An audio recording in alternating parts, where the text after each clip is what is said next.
эфире «Настоящее время». В студии в Вашингтоне с вами Юлия Апел. Сегодня в программе. Первый подтвержденный случай гибели российского солдата-контрактника в Сирии. «Настоящее время» выясняет обстоятельства. Почему законодатели Санкт-Петербурга отказались рассматривать причину смерти 5-месячного таджикского мальчика? Русские скауты в Вашингтоне отметили полувековой юбилей своей дружины. Как всегда, мы начинаем с новостей из Праги. Тимур, пожалуйста. Спасибо, Юля. Все события настоящего времени из нашей студии в Праге. Я Тимур Олевский. Здравствуйте. Российское министерство обороны подтвердило факт гибели российского солдата в Сирии. Сообщается, что он покончил жизнь самоубийством после отдыха от дежурства. Имя контрактника не называется. Сегодня утром о погибшем солдате написала группа исследователей Conflict Intelligence Team. Волонтеры наткнулись в сети на вот такое сообщение. Вадим Костенко. Помним, любим, скорбим. В публикации говорится, что речь идет о военнослужащем 834-го учебного центра ВВС Костенко Вадиме Александровиче. Ему было 19 лет. Его похоронят на Кубани, на хуторе Гречаная Балка. В переписке родственники солдата подтвердили гибель Вадима. Предположительно, он подписал контракт с 960-м штурмовым полком 1-й гвардейской смешанной авиадивизии 4-й армии ВВС и ПВО. Она расположена на военном аэродроме Приморск-Ахтарск. Оттуда, по словам родственников, и приезжали военные, которые сообщили близким страшную весть. Вадим Костенко, судя по специальности, служил на аэродроме на авиабазе Хмеймим в сирийской провинции Латакия. Обслуживал российские штурмовики. Дальше слухи. Близкие Вадима говорят о том, что погибло 10 человек. Доказательств этого в сети пока не нашлось. С родственниками уже поговорили журналисты, и скрывать факт гибели солдата в Сирии стало невозможно. Министерство обороны России опубликовало короткий пресс-релиз без указания имени погибшего. А других ничего. Данные о потерях военных в результате проведения спецопераций в мирное время в России засекречены указом Владимира Путина, и его оспаривают в суде адвокаты и журналисты. Из-за завесы секретности остаются вопросы о том, как погиб российский солдат на самом деле. В интернете люди предполагают всякое, и что его убили в городе, и что в результате несчастного случая произошел подрыв боеприпасов. Наш корреспондент сегодня утром съездил в поселок, где должны состояться похороны. Все жители хутора находятся в трагическом состоянии.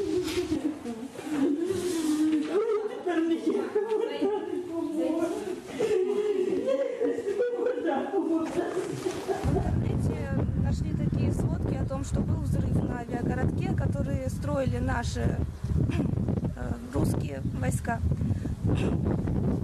И было написано о том, что пострадали только материалы, из которых его делали, какие-то различные продукты. Про людей ничего даже и не сказали.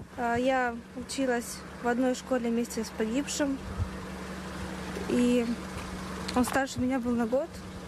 И это человек, который никогда ничего не сделал людям плохого.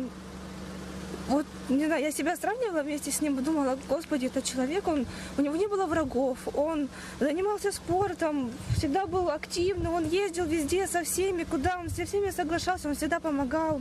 Мы недавно разговаривали с подругами о том, что вот сейчас парни погибают, учатся, допустим, или где-то их посылают туда. И то, что вот это будет связано с нами, даже никто и не подозревал. Сейчас вот похороны даже не могут организовать нормально, потому что его до сих пор не привезли уже несколько дней. Его просто не могут сюда привезти.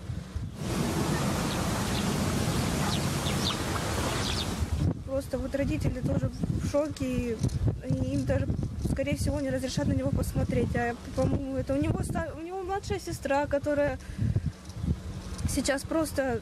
Я не представляю, как она держится.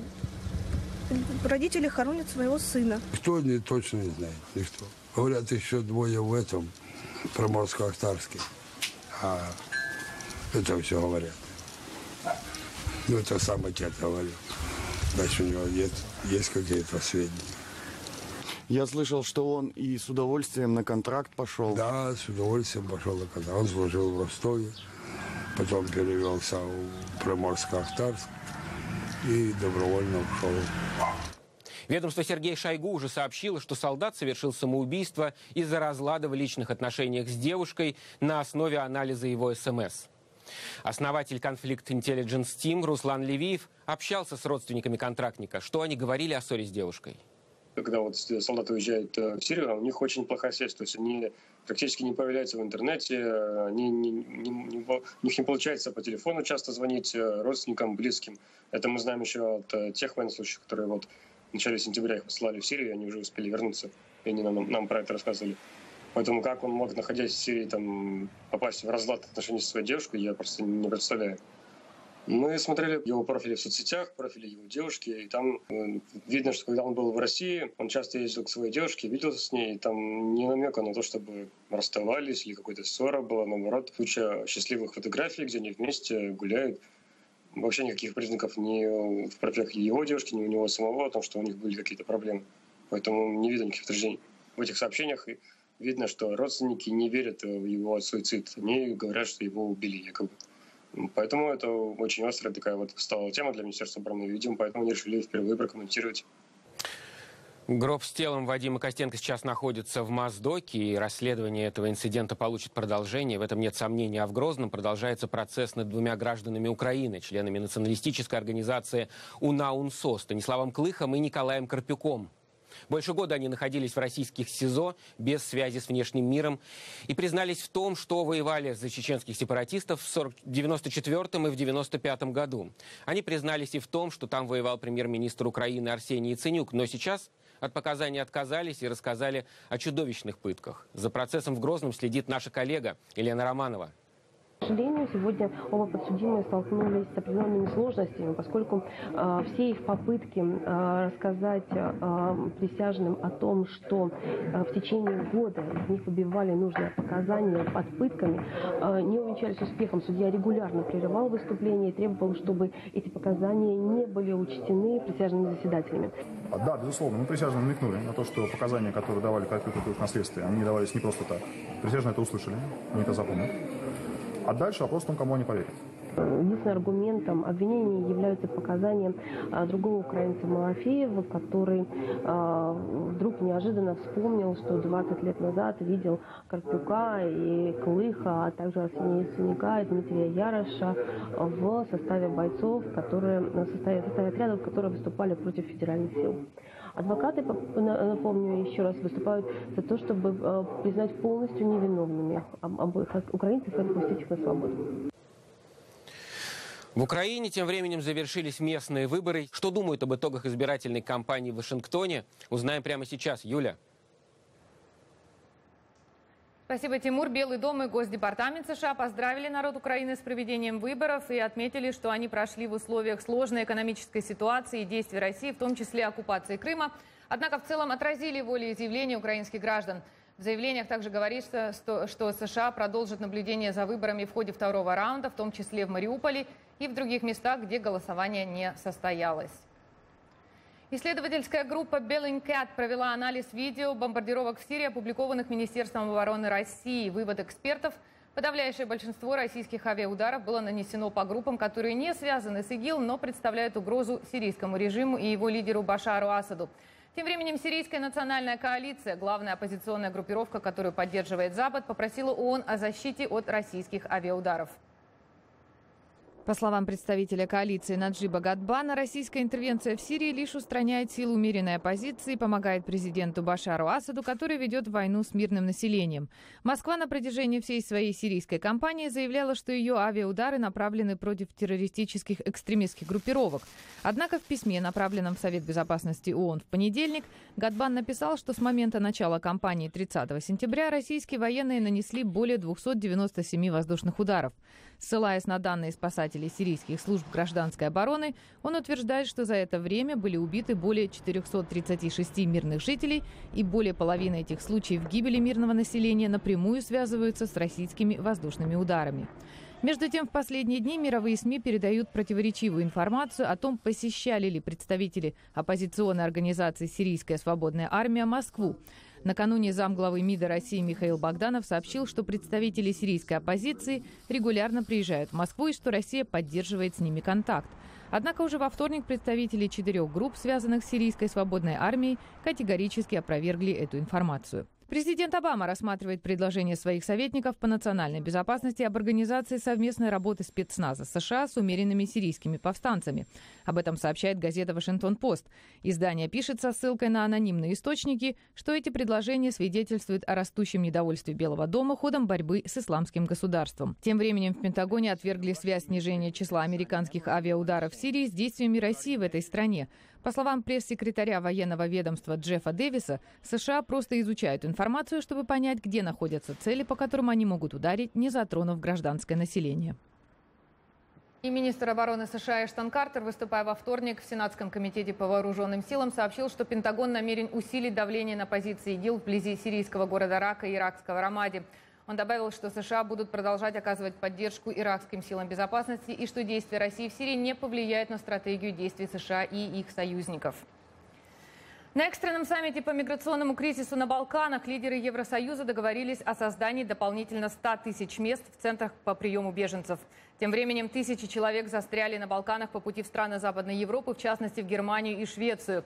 Сербия, Хорватия и Словения испытывают трудности с обеспечением мигрантов едой и крышей над головой, одновременно обвиняя друг друга в перекладывании ответственности за жизни людей. Но больше всего в усугублении кризиса они винят Венгрию, которая закрыла свою границу с Хорватией. Поток сирийцев, афганцев и людей других национальностей, которые держат путь в Западную Европу через Балканы, не уменьшается. Несмотря на наступление холодов, многие из новоприбывших вынуждены ночевать на открытом воздухе. Мы в пути уже 10 или 12 дней. Мы едем из Турции. Самой тяжелой частью нашего пути была Сербия, потому что там было очень холодно, и у нас не было крыши над головой. Премьер-министр Сербии Александр Вучич заявил, что его страна готова предоставить убежище части беженцев, несмотря на то, что его страна не член ЕС.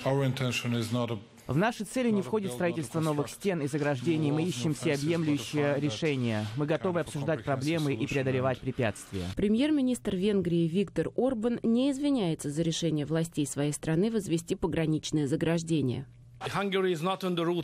Венгрия больше не перевалочный пункт. Мы всего лишь сторонние наблюдатели в этой ситуации.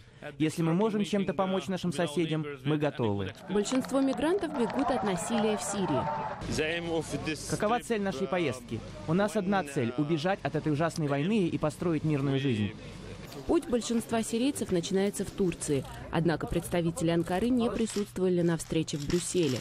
Канцлер Германии Ангела Меркель посетила Турцию на прошлой неделе и призвала правительство принять тех, кому было отказано в убежище в странах ЕС. Мы не можем полностью разрешить ситуацию с беженцами. Нам необходимо продолжать переговоры с Турцией. Только в сотрудничестве с Анкарой незаконное пересечение границы может быть поставлено в законные рамки. Мы также должны поделить бремя кризиса между ЕС и Турцией. Крайне правые избиратели в ЕС тем временем оказывают давление на власти своих стран, четко демонстрируя нежелание принимать мигрантов из стран Ближнего Востока, Южной Азии и Африки. И наш эфир продолжат коллеги в Праге. Тимур, пожалуйста. Мать 5-месячного мальчика, погибшего в Санкт-Петербурге, слышала его крик, когда сотрудники полиции не пускали ее в отделение и отказывались передать ребенку бутылку с молоком. Об этом она рассказала «Новой газете». Городские власти отказываются разбираться в причинах трагедии под предлогом возможного обострения ситуации на национальной почве. Родители ребенка приехали в Санкт-Петербург из Таджикистана. 14 октября полицейские силы отобрали мальчика у матери Зарины Юнусовой, которую задержали за нарушение режима регистрации. Через несколько часов после задержания 5-месячный Умар-Али скончался. Раскрыть заговор молчания пытается наш специальный корреспондент Андрей Королев. Огромный город живет своей жизнью, почти ничего не знает о судьбе молодой таджикской семьи 5-месячного Умара Назарова, погибшего в полицейском участке при до сих пор невыясненных обстоятельствах. Ничего не хотят об этом знать и питерские депутаты, отказавшиеся вызвать на правительственный час главу ГУВД Сергея Умнова, чье ведомство расследует уголовное дело по факту гибели младенца. Идет проверка, возбуждено уголовное дело. Что мешает предложившим депутатам отвлечься от ланча, записаться и незамедлительно попасть на прием к начальнику петербургской полиции? Автор инициативы, независимый депутат Максим Резник, уверен, что питерские чиновники и законодатели обязаны отозваться на смерть ребенка. Я не понимаю, как 5-месячный ребенок, мне кажется, он не имеет национальности. И логика такая, ну что, ждать, пока русский мальчик станет жертвой подобных, ну это, конечно, просто, мне кажется, странно, по меньшей мере.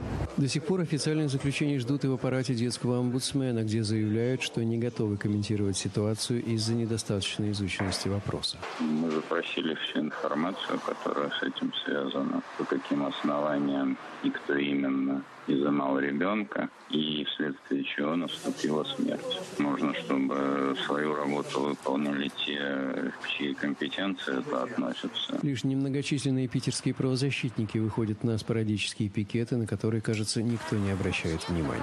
Мы связывались с уполномоченным по правам человека в Петербурге еще до, когда мы начинали, да, мы пытались как-то проникнуть в эти отделения, и вот нам это не удалось. Между тем, адвокаты Рустама Назарова и его супруги готовят документы, которые позволят отсрочить депортацию 21-летней Зарины Юнусовой из России. Социальные службы Петербурга по-прежнему настаивают, что дом, в котором жили Рустам и Зарина, готовился под снос. Однако никаких документов на этот счет чиновники предоставить не могут. Андрей Королев, в настоящее время, Петербург. Ну а в Москве прошли новые облавы на иностранных граждан, как называют мигрантов в сводках официальные органы России. В Главном управлении МВД по Москве нам не смогли назвать точные данные о количестве задержанных и о причинах проведения вот этих операций. Вы знаете, я не имею права давать официальные комментарии, дает их руководство наше и по возможности оперативно дежурные. Но по данным только наше руководство, пока официальной информации у меня нет. Информация официальная есть у российской газеты. За последние сутки только на юго-западе Москвы задержано более 500 человек. Такие массовые задержания проходят в рамках операции «Мигрант-2015». Громкий скандал в Главном следственном управлении Следственного комитета России. Это известное ведомство, часто попадает в сводки новостей. Один из следователей, Рустем Шайдулин, угрожал убийством Александру Белову-Поткину, лидеру запрещенного движения против нелегальной иммиграции. Его обвиняют в экстремизме и отмывании денег. Следователь писал смски адвокату Поткина, обещая расправиться с его подзащитным с помощью отвертки или ледоруба, если тот не возьмет на себя вину по одной из инкриминируемых ему статей. Вадим Кондаков прочитал вот эти чужие смски. В этом телефоне кроется громкий скандал. Казалось бы, просто СМС-переписка, но на деле настоящий детектив. Вот я сейчас найду, где он пишет, что если он его не убьет, то Аллах накажет. Адвокат Иван Миронов зачитывает нам удивительные смски, которые однажды поздно вечером вдруг стали приходить ему от следователя, который вел дело его подзащитного Поткина. Где-то в начале 12-го я получил первую смс-ку на свой телефон в серии, что вот ваш Саша перешел черту, ждите последствий, что-то в таком духе. А потом пошли прямые угрозы. Абонент на том конце обещал убить Поткина прямо в СИЗО. Да я туда столько раз с отверткой в сумке проходил. Вы просто не представляете, как часто. Могу шило взять. Я ему даже руками шею сломаю. А на следующее утро Шайдулин и вправду пришел в СИЗО с отверткой. И, как позже Поткин рассказывал своему адвокату, следователь кругами ходил за ним по камере. Когда за ним Шайдулин так его преследовал, держась за отвертку, то Александр в какой-то момент начал просто читать, по-моему, 90-й псалом, молитву, ему обряд экзорцизма проводить. Ему полегчало, он как-то так немножко успокоился. Мы решили узнать у следователя, чем же Поткин его так разозлил. Но абонент, кажется, больше не хочет общаться по телефону. Абонент временно заблокирован. Абонент заблокирован. Ранее Шайдулин говорил, что эта переписка – подделка и провокация. Хотя, как считает главный редактор портала «Медиазона», у следователя был повод злиться на Поткина. Он же сказал, что следователь к нему пришел, соответственно, в изолятор и сказал, типа, отсоси мне. И он это сказал в суде. Да, по понятию следователя, он меня назвал там пидор, извините, да? Вот с этого все началось, с этой фразы. Такого, уверен Смирнов, следователь простить не мог. Ведь в Казани, откуда он приехал, взаимоотношения между гражданами и правоохранительными органами бывают весьма специфическими, как это всем стало известно после истории с пытками в казанском ОВД «Дальний». Я лично подозреваю, что в Казани просто невозможно такого рода переписку, вот как он уверен, такого рода переписку выложить, потому что там все поймут, что это совсем не по понятиям, и там адвоката там больше не будет либо никаких дел, либо он там его покалечит. Да, то есть речь о понятиях и абсолютной такой этике, безусловно, к сожалению, идет. Но в Москве по понятиям у следователя как-то не получилось. Миронов с Поткиным тут же написали заявление в прокуратуру, и Шайдуллина отстранили от дела. А из-за своей любви к отверткам и ледорубам он теперь и сам может оказаться там, куда ему так легко удавалось проносить подручные инструменты. Вадим Кондаков, Стас Феофанов. Настоящее время. Подождем реакции Следственного комитета России, а сейчас пришло время передать слово коллегам в Вашингтоне. Юля. Спасибо, Тимур. Для Резервного фонда России следующий год может стать последним. Об этом заявил во вторник министр финансов страны Антон Силуанов. Причина в том, что российский бюджет в 2016 году может недополучить 900 миллиардов рублей. Цена нефти сырца, основного источника доходов правительства России, опять упала почти на 1,5% до менее $44 за баррель. По прогнозу Министерства экономического развития РФ, если валютный курс рубля и сегодняшние цены на нефть не изменятся, национальная экономика достигнет предкризисных показателей только к 2020 году. Тему продолжает Вадим Оленичев. В России до половины всего ВВП страны приходится на потребительскую активность.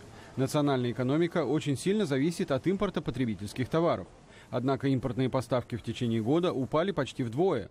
Результат – ВВП России всего за 2 года сократился более чем на 40%, до 1 триллиона 200 миллиардов долларов. Такие небывалые темпы рецессии отбросили экономику на 7 лет назад. Центробанк России во главе с Эльвирой Набиуллиной может на днях понизить учетную ставку. Это будет уже 6-е понижение с начала года. Но нет никакой гарантии, что эта мера может стимулировать рост экономики. И дело тут не только в том, что западные державы ввели санкции в отношении России. Как считают приехавшие в Вашингтон видные независимые эксперты из России, кризис российской экономики начался задолго до введения Западом санкций против Москвы и обвала курса рубля. Основная причина затяжного спада, говорят они, это не снижение цен на нефть и не экономические санкции, а неуклонное падение крупных инвестиций и капиталовложений. Иностранные инвестиции в Россию, приводят цифры экономисты, начали стабильно снижаться еще в 2013 году. Не только российские, но и западные промышленники знают. Помощи в развитии бизнеса от российских властей не дождешься. Российское министерство финансов не может занять деньги ни на внутреннем, ни на внешнем рынке. Потому что на внешнем рынке ставки высоки. Видимо, Министерство финансов его попробовало и денег привлечь не смогло. А на внутреннем рынке статистика последних 5 лет показывает, что все деньги, которые привлекал Минфин, это были тоже деньги иностранцев. Да, значит, сегодня деньги Министерство финансов занимать не может. Это заставляет Министерство финансов замораживать зарплаты, снижать резко индексацию пенсий и снижать инвестиции в инфраструктуру, снижать расходы на текущее содержание бюджетных организаций. Пока крупные предприниматели не убедятся, что власти России готовы не только помогать развитию бизнеса, но и охранять право на частную собственность, они не будут участвовать в развитии экономики, утверждают эксперты. То, что госбюджет сокращается по всем статьям, является сейчас самым тяжелым испытанием для российской экономики. Прогноз ведущих экспертов в среднесрочной перспективе – это продолжение стагнации и инфляции. В этом случае реальные доходы рядовых граждан окажутся еще меньше. Между тем, цены на нефть-сырец могут упасть еще больше из-за переизбытка сырья на нефтехранилищах в разных странах, включая США. Вадим Оленичев, Андрей Дегтярев. Настоящее время. Вашингтон. Федеральный суд Южного округа Нью-Йорка отклонил ходатайство защиты о пересмотре дела гражданина России Виктора Бута. Бут был осужден в 2012 году на 25 лет тюрьмы за сговор с целью продажи оружия террористической организации «Революционные вооруженные силы Колумбии» ФАРК. Адвокат Бута Алексей Тарасов заявил, что такое решение суда явилось для защиты большой неожиданностью и отметил, что петиция была отклонена, в то время как суд проигнорировал тот факт, что Бут был исключен из санкционных списков ООН. И Федеральный суд в Бруклине признал 3 человек виновными в нелегальном экспорте высокотехнологичных электронных изделий представителям российских военных и разведслужб. Александр Пособилов, Шавкат Абдулаев и Анастасия Дятлова были среди 11 человек, которых американские власти в 2012 году обвинили в участии в преступной схеме, в рамках которой в Россию под прикрытием гражданских контрактов была экспортирована электроника на сумму в миллионы долларов. Русские разведчики отметили 50-летний юбилей в Вашингтоне. Но речь идет вовсе не о сотрудниках российских спецслужб. Это был день рождения столичной дружины русских скаутов. части молодежного движения в США, которое отличается большим этническим, языковым и религиозным разнообразием и отражает сам американский дух и ценности. Подробности в репортаже Вадима Масальского. Лидии Петровне Гелич, одному из основателей Вашингтонской дружины русских скаутов «Путивль», 95 лет. Из них 50 в строю этой организации. А самые младшие в дружине, белочки и волчата, только делают первые шаги на тропе юных следопытов. Но посмотрите, как они равняются на старших. Да. Я думаю, в следующем году или позже следующем году я буду разведчиком. А я все равно буду волчат. Белочкой. Нередко в столь юном возрасте скаутизм – это неосознанный выбор детей, а чаще выбор родителей. Вспоминает старший скаут-мастер Наталья Конан, которая сегодня из Нью-Йорка курирует русские скаутские организации не только в Америке, но и в Австралии, Аргентине, Германии, странах Балтии. Родители меня привели, они, я бы сказала, даже заставили, потому что они хотели, чтобы я говорила на русском языке. Я здесь родилась, а как можно сохранить язык, как можно сохранить православие, это для нас способ, это скаутизм. Особенность местных скаутских летних лагерей. Здесь ребята говорят исключительно по-русски и со сверстниками, и с воспитателями. Это такое полное погружение в другую языковую среду. Богдану Киселеву уже 19. Сегодня он учится в университете на инженера-механика, но продолжает каждый год ездить в лагерь, чтобы уже помогать учить юных разведчиков.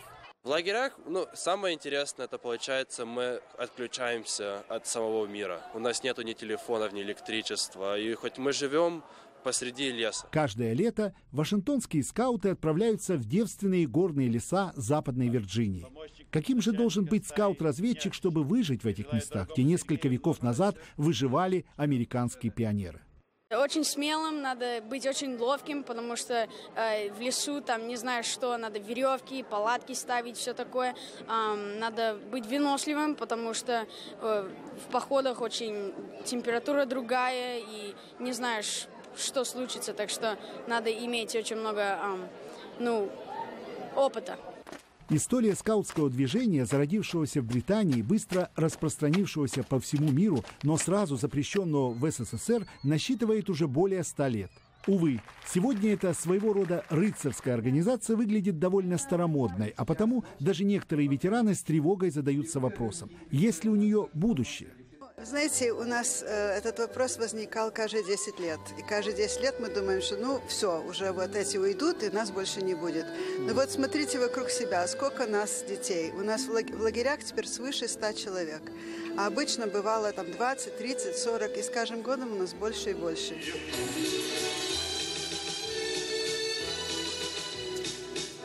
Вадим Масальский, Сергей Москалев для программы «Настоящее время».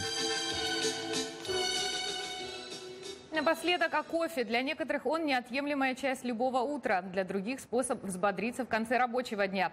Этот напиток настолько прочно вошел в жизнь людей, что в этом году был учрежден Международный день кофе. Существует много способов получить свою дозу кофеина. Напиток пьется как горячим, так и холодным, а можно одним глотком выпить эспрессо. На приготовление кофе в среднем уходит около 3 минут. Самая тяжелая работа происходит вдали от глаз посетителей. И эти зерна были собраны в самых разных уголках мира. Только из идеальных зерен можно сварить идеальный кофе.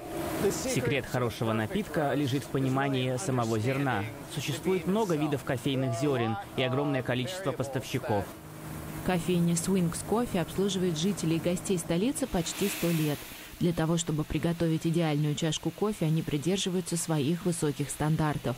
Именно поэтому эксперт по кофе Нил Балком пробует зерна, прежде чем сделать заказ.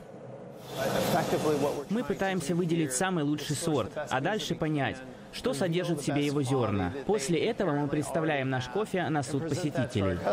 И даже когда большой заказ кофе доставлен в кофейню, мы каждый день тестируем качество кофе. Мы также несколько раз в день проверяем степень обжарки зерен. И так целый день. Проверка за проверкой. За проверкой. Приготовление кофе становится похоже на искусство. Искусство во всем, от консультаций с фермерами до упаковки и распространения, до чашки кофе ранним дождливым утром. В США более половины взрослого населения пьют кофе ежедневно. Это 400 миллионов чашек кофе в день на страну. При этом 65% кофе в США выпивается ранним утром. Это все на сегодня. Спасибо, что были с нами. Тимур, до завтра. Спасибо, Юля. Мы благодарим коллег в Вашингтоне, всех наших зрителей. Следите за Current Time, а мы будем следить за новостями. До завтра.